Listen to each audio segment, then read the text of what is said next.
यतिखेर नेपाली सेनाद्वारा अनुसूचित क्षेत्र तोकिएको छ।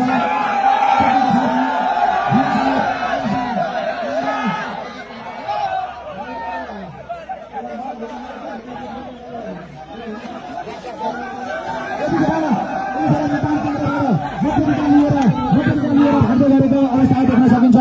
यतिखेर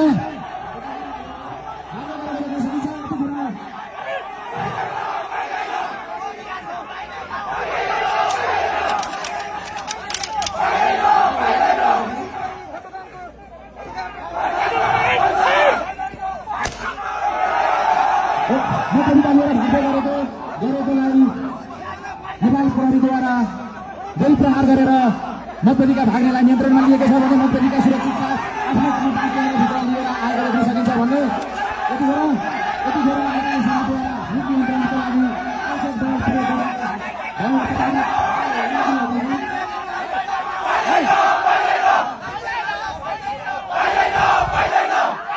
यतिखेर नेपाली सेनाले भित्र नभए आवश्यक बल प्रयोग गरिनेछ भन्ने